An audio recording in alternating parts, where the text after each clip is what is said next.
నమస్తే సార్ చిట్టుబాబు గారు.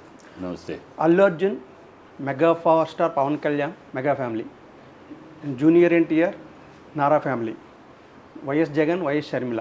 ఈ కుటుంబాల మధ్య విభేదాలు ఎందుకు రోడ్డున పడుతున్నాయి? వీళ్ళు ఎందుకు మెచ్యూరిటీ లెవెల్స్లో ఎలా ఉన్నారని అనుకోవాలి? ఎందుకు ఇలా తయారయ్యారు? కాలమహిమ ఎందుకు ఇలా తయారంటే కాలమహిమ. కలికాలం బంధాలకి అనుబంధాలకి వీటికి చోటు లేకుండా పోయింది. అంత కమర్షియల్ అవసరాల లోకం అయిపోయింది. అవసరాల బంధాలు కూడా అవసరాలను బట్టి మన దాన్ని బట్టి తప్పితే అనురాగాలు బంధాలు అనేది దూరం అయిపోయినాయి ఈ కాలంలో. అదే కారణం. ఆ కారణం చేతే ఇవాళ ఒక చంద్రబాబు అధికారంలో ఉన్నాడు. అధికారంలో ఉన్నప్పుడు తన కొడుకుని ప్రమోట్ చేయాలి. తన కొడుకు అడ్డు వస్తాడు, తన కొడుక్కి కాంపిటేటివ్ అవుతాడని అతన్ని పక్కకి తొక్కటం, పక్కకు చేయటం. అక్కడ షర్మిల అసూయ. తన అన్నయ్య ఇద్దరు రాజశేఖర రెడ్డి గారికి పుట్టాం, కానీ అన్నయ్య ఏమో ముఖ్యమంత్రి అయిపోయాడు, సంపాదించేశాడు, వ్యాపారాలు చేసి సంపాదించాడు, నాకేమో అవకాశం రావట్లేదు అని ఈ అమ్మ అసూయ, ద్వేషము. అక్కడ Pawan Kalyan Chiranjeevi mega family versus Arjun ఎదుగుతున్నాడు. మెగా యొక్క బ్యాండ్ వ్యాగన్లో పడిపోకుండా తనంటూ ఒక ఇండివిజువల్గా తను ఎదుగుతున్నాడు.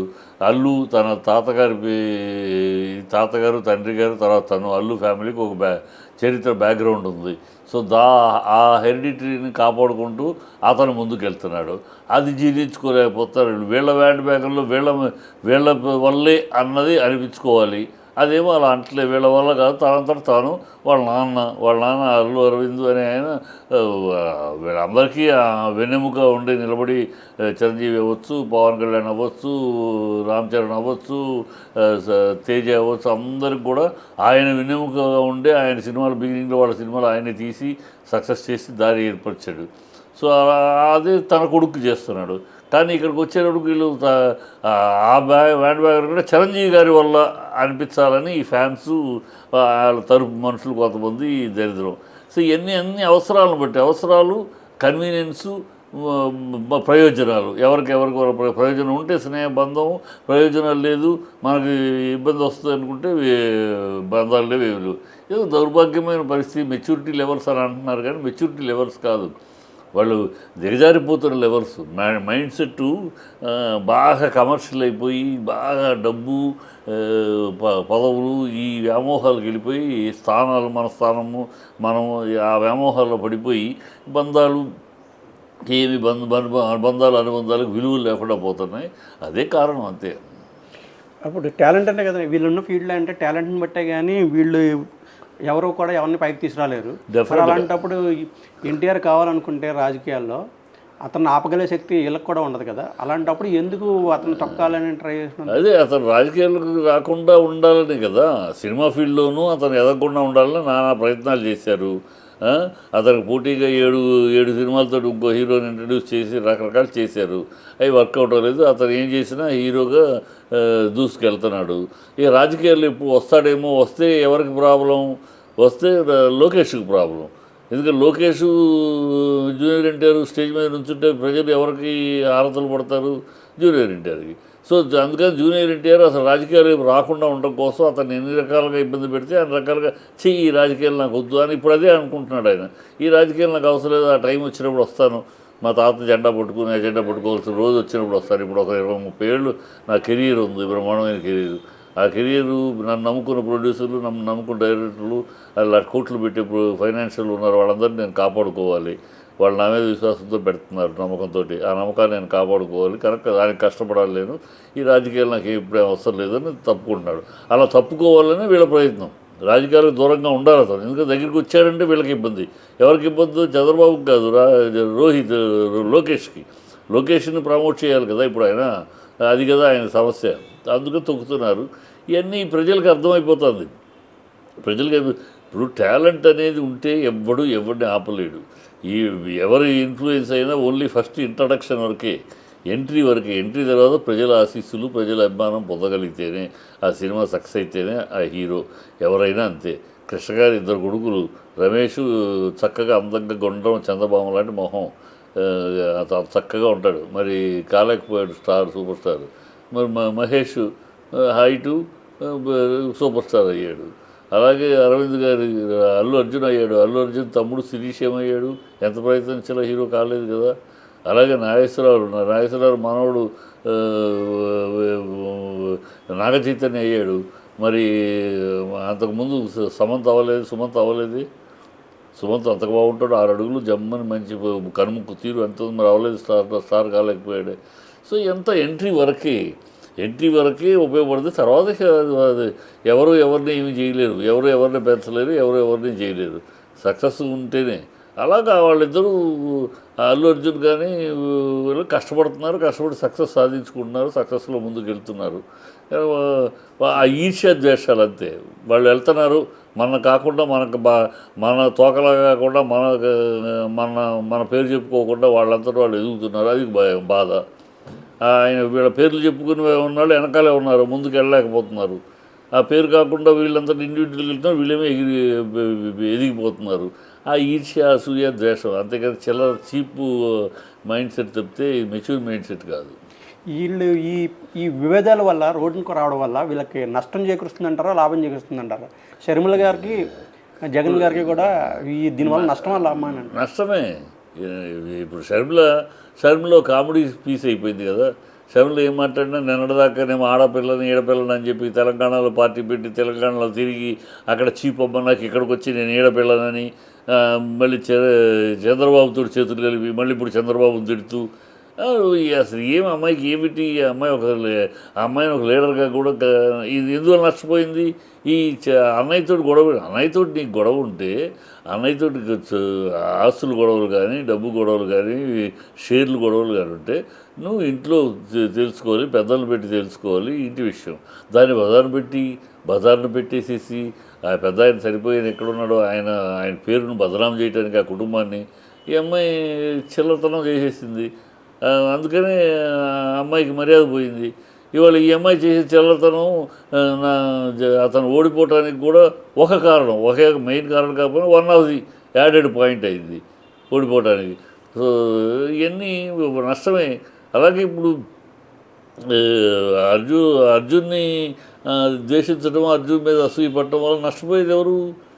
వాళ్ళు ఇంకా వాళ్ళు ఆ వ్యాండ్ బ్యాగంలో ఉన్న వాళ్ళు ఎవరు సక్సెస్ కాలేకపోతారు. మళ్ళీ ఇంకా సక్సెస్ కాలేదు, ప్రజల్లో ఒక వ్యతిరేకత వచ్చేస్తుంది వీళ్ళ అసూయను చూసి.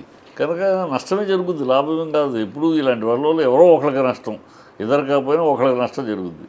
అది జరుగుతుంది, ఖచ్చితంగా నష్టాలు జరుగుతాయి. ఈ కుటుంబ గొడవల వల్ల నష్టం జరుగుతుందని వాళ్ళకి తెలియదంటారా అసలు? అంటే ఏ అహంకారం వీళ్ళని ఆపలేకపోతుందా? అంటే వీళ్ళు ఇలా గొడవ పడ్డాను అదే చిల్లర మైండ్ సెట్ తెలియక కాదు, తెలిసి వాళ్ళకి అహంకారం.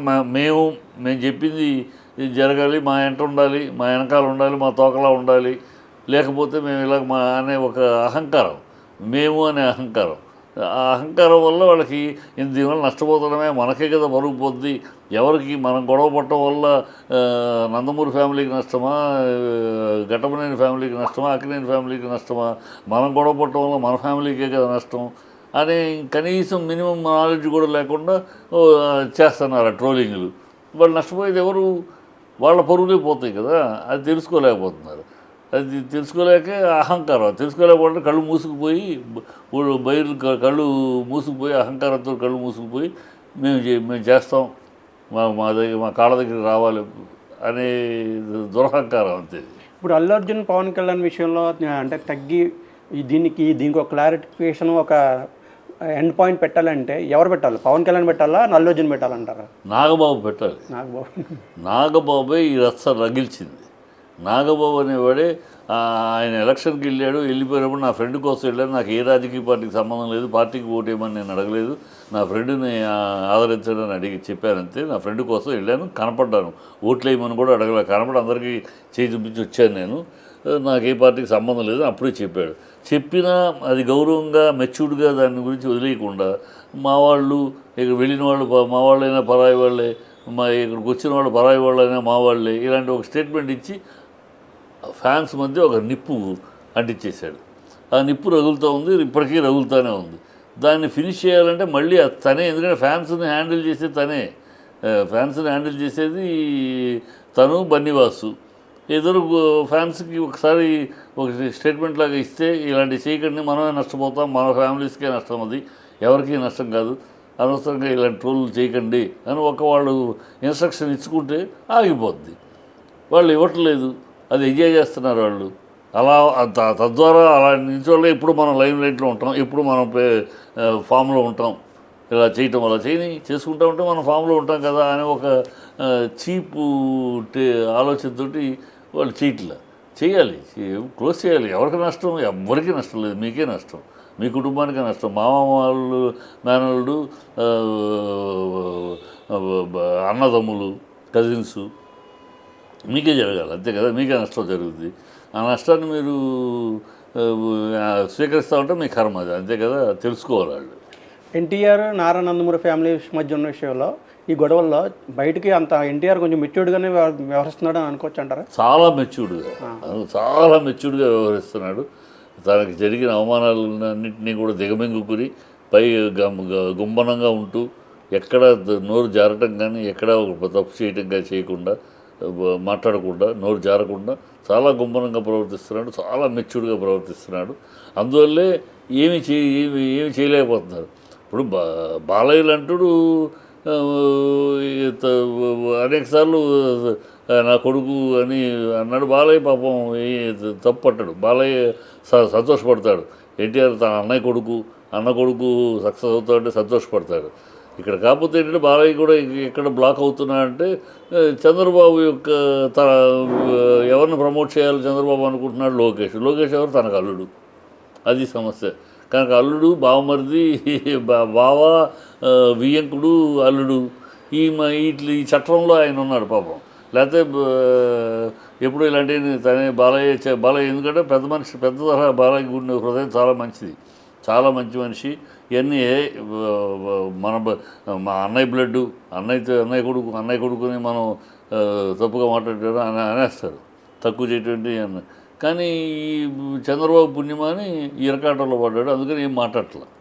అంటే ఇది నందమూరి నారా ఫ్యామిలీ ఎన్టీఆర్ కావాలని దూరం చేస్తుందంటే స్టార్డమ్మే అతనికి శత్రువు అయిందని అనుకోవచ్చు అంటారా ఎన్టీఆర్కి? లేదు, నారా స్టార్డమ్మే కాదమ్మా. స్టార్డమ్ రావడానికి మొదటి నుంచి కూడా 14 ఎన్నికలప్పటి నుంచి కూడా 14 ఎన్నికలు అయినా అక్కడి నుంచి ఈ 14 ఎన్నికల్లో తిరిగాడు మనాడు. తిరిగినప్పుడు చూశారు, ఆ క్రౌడు హంగామా చూశారు. అందుకని ఇతను కనుక పెరిగితే మన కొడుకుకి అవకాశం ఉండదు ఫ్యూచర్లో. కనుక పార్టీ కూడా నారా తెలుగుదేశం నుంచి మళ్ళీ ఎన్టీఆర్ తెలుగుదేశం అయిపోద్ది, నందమూరి తెలుగుదేశం అయిపోద్ది. కనుక ఇది అరికట్టాలంటే అతన్ని అడ్డుకోవాలి, అతన్ని కించపరిచి అవమానపరిచి అతను దూరం అయ్యేటట్టు చేయాలి. అప్పుడే తన కొడుకుని తను చేసుకోవచ్చు అని వ్యూహం పన్నాడు చంద్రబాబు. ఆ వ్యూహం ప్రకారం నడుచుకుంటున్నాడు, అంతే. నడుచుకుంటే దేవుడు ఆశీర్వాదం వల్ల అతనికి స్టార్డమ్ పెరుగుతుంది. లేదా స్టార్డమ్ కూడా లేదనుకో వీళ్ళు ఇంకా ముంచేసేవాడు చంద్రబాబు. స్టార్డమ్ ఉండబట్టి ఏం చేయలేకపోతున్నాడు, కొన్ని రాజకీయాలకు దూరంగా ఉండేటట్టు ప్లాన్ చేస్తున్నాడు, అంతే. యాక్చువల్గా రాజకీయాలు అంటే గెలుపు కోసం ఎంత శత్రువు అయినా సరే దగ్గరికి చేర్చుకుంటారు. అలాంటిది వీళ్ళు షర్మిల గారు ఏంటి తన ముంచేసే కార్యక్రమాలు చేసుకుంటున్నారు తప్ప జగన్ని విభేదించడం ద్వారా కాంగ్రెస్ పార్టీకి బద్ధశత్రువు టీడీపీ, జగన్కి కూడా బద్ధశత్రువు టీడీపీ. కానీ అలాంటి టీడీపీతో కూడా షర్మిల కలవడం ఆమె మెచ్యూరిటీలో మీరు ఎలా అంచనా? మెచ్యూరిటీగా నేను గట్టిగా పచ్చిగా చెప్పాలంటే రాజశేఖర రెడ్డి గారి కడుపున చెడబుట్టిన కూతురు అంటారు. అదేంటంటే మీరు అంత మాట అంటారు, చెడబుట్టిన ఎందుకు ఎలా అంటారు అంటే నేను చెప్తా. రాజశేఖర రెడ్డి గారు జీవితాంతం కూడా ఒక మాట అంటే మాటకు నిలబడ్డాడు. ఒకే దీని మీద పార్టీ పెట్టండి అని ఆయన అడిగితే కూడా నో కాంగ్రెస్ తెచ్చేదే కాంగ్రెస్, నో పార్టీ కొత్త పార్టీ పెట్టను నేను అని చెప్పి కూడా అలాగే నిలబడ్డాడు ఆయన. అందుకనే ఆయన మహానేత అయ్యాడు, ప్రజలు గుర్తుండిపోయే నాయకుడు అయ్యాడు. ఆయన కడుపున పుట్టి ఈ అమ్మాయి ఎన్ని జిమ్మిక్కులు, తెలంగాణ పార్టీ అన్నావు, తెలంగాణ పెట్టింది పార్టీ, రాజన్న రాజ్యం అంది, అక్కడ చీపొట్టుకు పోమన్నారు. ఇక్కడికి వచ్చింది మళ్ళీ ఆడబిడ్డను కాదు ఈడబిడ్డను. ఆ రోజేమో ఈడబిడ్డను కాదు ఆడబిడ్డను అంది, ఇప్పుడు ఆడబిడ్డను కాదు ఈడబిడ్డను అంది. అది ఆంధ్రాకి వచ్చింది. ఇక్కడ వచ్చేసేసి కాంగ్రెసు వాళ్ళ నాన్నని ఎఫ్ఐఆర్లో చేర్చిన కాంగ్రెస్, ఎఫ్ఐఆర్లో చేసింది ఎవరు? వాళ్ళ నాన్నని రాజశేఖర రెడ్డి గారిని ఎఫ్ఐఆర్లో చేర్చింది ఎవరు? కాంగ్రెస్ నాయకుడు శంకర్రావును ఆయన ఎర్రం నాయుడు, వీళ్ళిద్దరూ కదా చేసింది. అలాంటి నా తండ్రిని దోషిగా చేసిన వ్యక్తులతో చేతులు కలుపుతారు ఎవరైనా?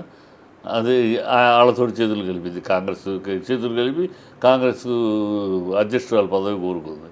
ఈ అమ్మాయి మొదటి నుంచి కూడా అంతే. మొదటి నుంచి కూడా ఎన్నికలప్పుడు అతను జైల్లో ఉన్నప్పుడు అతను తరపు తిరగడానికి కూడా తనెవరూ పిలవల, తనే దూరింది. పార్వతి ఇది ఆవిడ విజయమ్మ గారు వెళ్ళాలంటే ఆవిడకి మోకాళ్ళు నొప్పి ప్రయాణం చేయలేనేమో అని ఆలోచిస్తూ ఉంటే సరే నేను వెళ్ళనా అని భారతమ్మ అంటే వద్దు నేను వెళ్తాను వదినా, నాకు పిల్లలు పెద్దాళ్ళు అయిపోయారు, నీకు పిల్లలు అమ్మని చూసుకోవాలి కదా, నువ్వే నేను వెళ్తానని తనంతట తను బయలుదేరింది. ఒక దురుద్దేశంతో బయలుదేరిందని తర్వాత తెలిసింది. అప్పుడు తెలియలేదు కదా అయ్యో. తర్వాత ఏంటి, ఆ జైల్లో ఉండగానే పర్యటన ముగించి ఢిల్లీకి వెళ్ళిపోయి సోనియా గాంధీ ముందు కూర్చుని నన్ను ప్రెసిడెంట్ చేసేయండి, మొత్తం వీళ్ళందరినీ మన పార్టీలోకి లాక్కొచ్చేస్తాను అని చెప్పింది. ఆవిడ అంగీకరించాల. ఆవిడ అంటే నమ్మకం కుదరక మౌనం వహించింది. ఇది ఎవరు చెప్పారు? ఎవరో కాదు, మాజీ రాష్ట్రపతి తన యొక్క దీంట్లో రాశాడు, తన ఆత్మకథలో రాశాడు. మాజీ రాష్ట్రపతి బెగారాయ్ ప్రణబ్ ముఖర్జీ ఆయన ఆత్మకథలో రాశాడు ఈ విషయం. ఆయన సమక్షంలో జరిగింది ఈ విషయం అని. అలాంటి అమ్మాయి తర్వాత ఇది అధికారంలోకి వచ్చినాక ఏం చేసింది, ఒక 6 ఫైళ్ళు తీసుకెళ్ళి అనిల్ శాస్త్రిని తీసుకెళ్ళి అనిల్ శాస్త్రితోటి ఆ ఫైళ్ళు క్లియర్ చేయించుకోవడానికి వెళ్ళింది. జగన్ ఒప్పుకోలేదు. ఏమిటా ఫైల్స్? అందరికీ చర్చిలకి స్థలాలు ఇవ్వటం. అది అన్నట్టు చర్చిలకి నువ్వు 50 మందికి 50 స్థలాలు చర్చిలకి ఇస్తే రేపు పొద్దున్న గుళ్ళకు కావాలని అడుగుతారు, వాళ్ళు దర్గా కావాలని అడుగుతారు. ఇక భూములు గుళ్ళకి దేవుళ్ళకి చర్చిలకి పంచడానిక? అందుకని నేను ముఖ్యమంత్రి అయింది, సారీ ఇలాంటివన్నీ నేను చేయనని. ఇంకా 2-3 ఫైల్స్ ఉంటే ఏ ఫైల్స్ అన్ని అంతా రిజెక్ట్ చేసిన ఫైల్ తీసుకొచ్చి చేయించుకోవాలనుకున్నాడు. అది నేను చేయను అలాంటివి ఏం చెప్పి అన్నీ పంపిస్తాడు. ఆ కోపంతో అమ్మ దగ్గరికి వెళ్ళింది. అమ్మ దగ్గరికి అమ్మ వచ్చి అడిగింది. అమ్మ వచ్చినా కూడా ఇదే చెప్పాడు, అమ్మ నేను ముఖ్యమంత్రి అయింది ఇందుకు కాదు, ఇలాంటి పనులు నేను చేయను అని అన్నాడు. అందుకు మీ కోపం కట్టగట్టింది. కట్టగట్టి ఆయన మీద చేసి శత్రువులతో చేతులు కలిపి ఆయన పేరును బదనాం చేస్తూ ఆయన ఫ్యామిలీ, ఆయన ఎలాంటి వాడు, ఇదే షర్మిల పెళ్లి చేసుకున్నాక చెప్పకుండా వెళ్ళిపోయి అమెరికా వెళ్ళిపోయి 2 బిడ్డల తండ్రి అయిన అనిల్ శాస్త్రిని లవ్ అని చెప్పేసి తెచ్చుకుంది. అయినా ఆయన భరించాడు. ఆయన ఎందుకంటే కుటుంబ గౌరవం, కుటుంబం అల్లరి కాకూడదని కడుపులో పెట్టుకుని నీకు పెళ్లి జరిపించాడు. ఆయన అంత గుంపనంగా కుటుంబ గౌరవాన్ని కాపాడుకుంటే ఈ అమ్మాయి ఆయన కడుపును పుట్టి బజారును పెడతాను. సో ఈ అమ్మాయి అందుకనే ఆయన కడుపున చెరబుట్టిన కూతురు ఈ అమ్మాయి.